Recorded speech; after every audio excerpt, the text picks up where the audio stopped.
Kanyang nagyayabang ka na marami kang gamit. Yun ang maintindihan. Kaya Hindi siguro ko importante pinagyayabang dito. po itong mga gamit ko. Ang iniisip siguro nila, may pera ka naman pala, ba't hindi mo bayaran na? Kaya ang Kasi importante wala naman... naman po na talaga akong balance sa kanya. Kung alam Wala ko, na. wala na po talaga akong balance sa kanya. Pero hindi dapat magalit dahil nagmamalasakit lang ng isang tao. Ito, Nelda, diretsong tanong, tunay ba yung bag mo? Totoong Prada yan? Paano na namang totoo? Totoo po kasi bili ko po dito $200 Sa ano po, sa Saipan po. sa Saipan?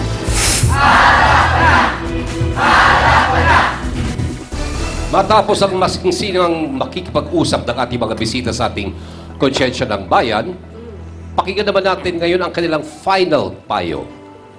Attorney. Yun sa batas naman natin, walang masama kung expensive yung taste nyo at mahal yung mga gusto nyong bagay, okay lang. Pero ang bawal ay yung namumuhay kayo beyond your means, yung higit sa kakayahan ninyo. So kung kinakailangan na hindi sapat yung kinikita nyo at nangungutang pa kayo at inuuna nyo pang bumili ng mas mahal na bagay, yun, mali yun. Ngayon, napunta tayo dun sa usapang bag, kasi nagbatuhan kayo ng mga bag kanina.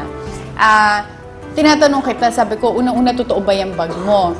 At kanina sabi mo, totoo naman. Sabi ko, paano mo nalaman? Sabi mo kasi nagbayad ka ng $200 sa Saipan. Ang brand Prada, di ba?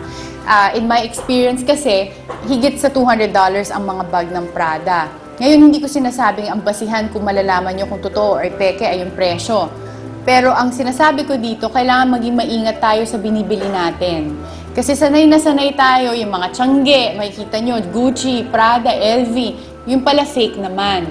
Ngayon, kung gusto nyo talaga ng mahal, unang-una, mag-ipon na lang kayo para dun sa tunay or mag-antay kayo ng pagkakataon kung meron kayong kakilala na gusto magbenta ng second hand, pero wag kayong bibili ng fake. Illegal magbenta, illegal bumili. So pagka meron kayong pag-aari na fake, pwede yang ikumpiskahin at sirain. Kahit pa $200 or magkano yung binayad nyo, basta fake, pwede ma-confiscate. Lalo na pag pumupunta kayong abroad, mas stricto sa abroad.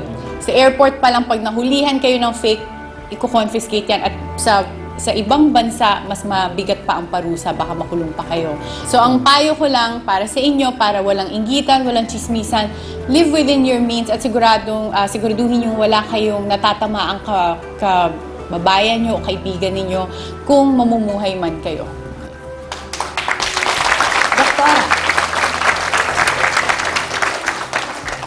Ang kaakibat ng kayabangan ay ang pagiging mapagpakumbaba. So siguro, importante sa isang tao na magkaroon ng tinatawag nating humility. Bakit? Kasi may mga pagkakataon na hindi natin kailangan magyabang. Ultimo yung taong nakakakita sa'yo ang magsasabi na, ay, ang ganda ng bag mo, mahal yan. At bakit hindi natin i-practice dito yung tinatawag nating to patronize our own? Alam nyo, mas dapat nyong isipin na ipagmalaki nyo kung ano tayo yung gawa sa atin. Dahil kasi mas nakakabuti sa ekonomiya natin. At bukod dun, mas nagiging stable tayo bilang isang tao. Hindi yung tayo mapagkunwari at mapagpanggap. Mas maigi na pakita nyo sa isang kapitbahay, sa isang kaibigan kung sino kayo talaga. At dapat, pag nalaman nyo na ganito ang inyong katayuan, siguro mas makikita nyo na mas magiging magaang ang buhay nyo. At hindi yung pahirap ng pahirap dahil kasi isip kayo ng isip kung paano nyo mahihigatan ang isa't isa. Yun lang po. Father Sally. Ang mga taong inggitero at inggitera, mga palaging nagsiselos, ay mas masahol pa kaysa peking bag o di kaya peking mga gamit. Ano ang sinasalamin ng ating buhay? Ang buhay na banal, buhay na mapagkumbaba, at buhay na matuwid.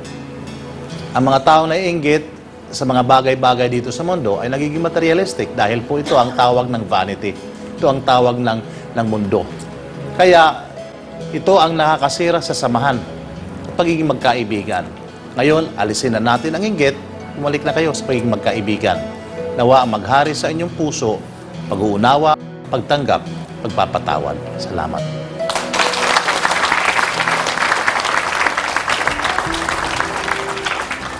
Maikli lang to.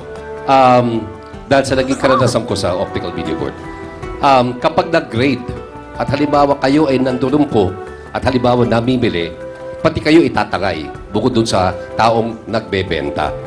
At sabi nga, kahit binayaran mo lahat, kung ano man yung hawak, kung yan ay nakitang peke, yun po ikukumpiskahin at talagang for distraction ka agad yun.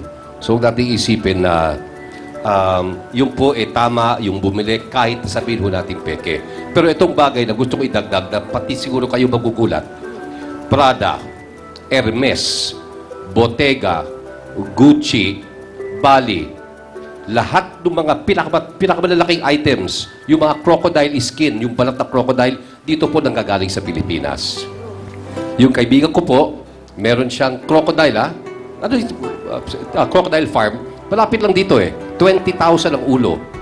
At yun po talaga yung kanyang negosyo, yung tapos padadala dun sa tanning factory sa Malabon, at itatan yun, tapos tsaka na pinadadala sa ibang bansa para gawin. Kapag binili mo na yung bag, 500,000 pesos na. Pag Totoo yan. Tapos pataas, milyon pa ka mo. Pag binuksan mo kasi sa loob, Alligator. pag binuksan mo sa loob, meron nakalagay, made in PH.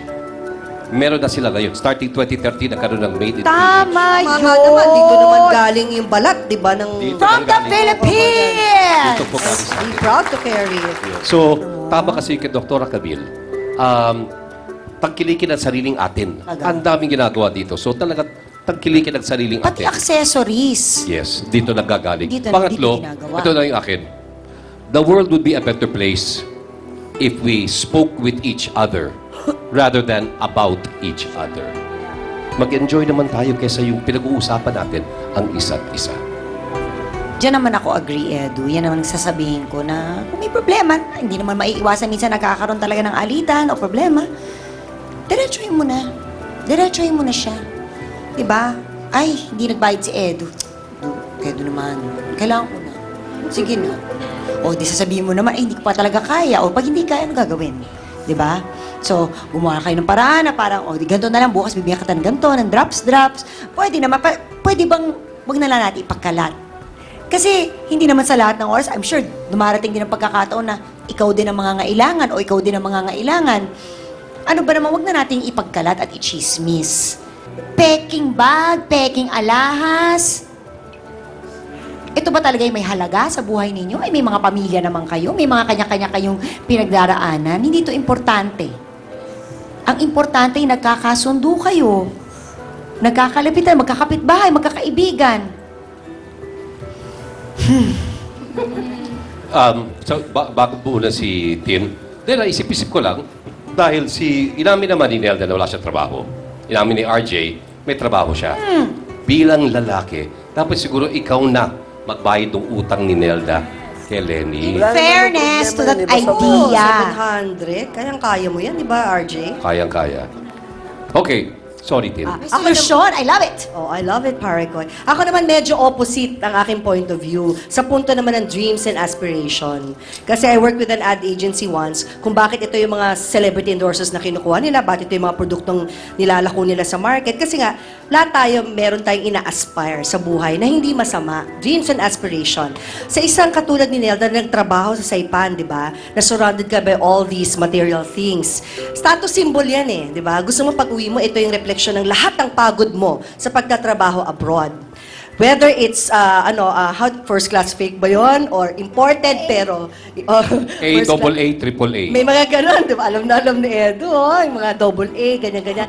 Original, o di kaya imported but not branded. Okay lang yan, walang basagan ng trip. Ang masama doon ay kung, tama sila lahat dito, no? Kung hindi mo na kaya, nangungutang ka na, nababaon ka na sa credit card mo, pero gusto mo pa rin magpa-yabang effect sa mga tao, yun na, doon nagkakamali. Pero pang isang bagay, pinagpaguran mo naman. You feel you deserve it, na ibigay sa sarili mo yun, wala rin problema yun. And last na lang, what Susie sells of Sally says more of Susie than Sally. Tandaan mo, kapag ikaw ay isang taong mapanira sa kapwa, hindi yung paninira sa kapwa mong yun ang talagang nakakasira. Ikaw ang nasisira. Ayun na.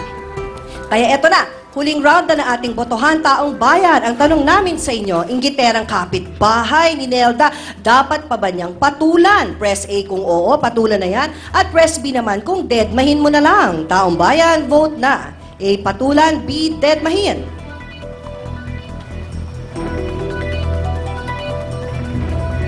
Ito na pa ang resulta ng ating botohan.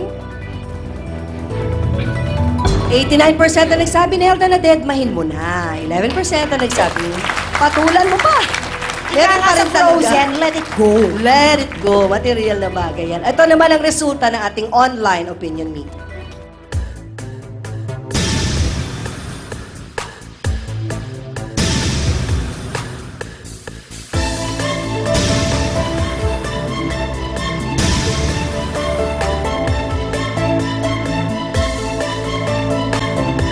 Nelda, narinig mo na ang opinion ng lahat. Ngayon, oras na para ikaw naman ang magdesisyon.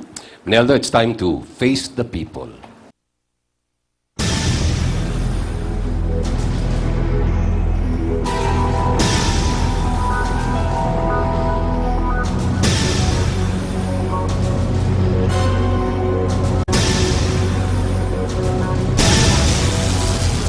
Sa akin naman po, wala po yun eh. Kung pwede naman po kami magkabati-bati kung gusto rin po naman nila. Ayan. Open. Tanungin natin si Lenny. Ikaw ba, Lenny, agree ka sa sinabi ni Nelda? Ikaw rin, Avon ba? I agree. Ay, pwede natin gawin ngayon. Oh, magkaayos-ayos At na. maraming salamat din pala kay RJ. Ay, dito nga pala. At siya yung sasalo. Oh, yung galing-galing ni RJ! Palakpakan po natin si RJ! Palakpakan natin si RJ! Walang interes, ha? Yan ang lalaki! Oh. Oh, di ba? O, hindi na Yan. kayong dalawa, bag ladies. Alin na kayo? Pwede mo maghiraman na lang kayo ng bag kaya. Oh, maghiraman na lang Kaysa kayo. magbatuhan kayo ng Arch, bag. ba't di mo na bigyan ng kalahati ngayon? Down payment. Bigyan mo na ng kalahati para ma-okay na. Diba? Pasangin lang muna niya sa'yo yung Baka kalahati. mamaya, Pwede? sabi-sabi mo lang yan dahil nandito tayo sa Face the People. Pagbalik, wala na naman. Kaya alamin po 700 natin, RJ. ipapollow up po natin yan. Follow up natin yan. Yan. Okay, maraming salamat. Pati na ba kayo talaga? Nelda, Lenny, RJ at Avon sa pagbabahagi nyo sa amin ng inyong kwento. At syempre maraming salamat din kina Attorney Karen Jimeno. Dr. Camille Garcia. Father Sonny Merida. Sila po ang mahal nating Konsyensya ng Bayan. Kami po ay laging happy tumulong para sa happy change. Ako po si Tintin Babaw. Well, gawin nyo ng habit at pagtutok sa amin araw-araw tuwing 10:15 ng umaga. Ako po si Edu Manzano. At ako naman po si Jelly de Belen sa Taong Bayan ng Opinyon. Sa iyo ang desisyon. Face the people.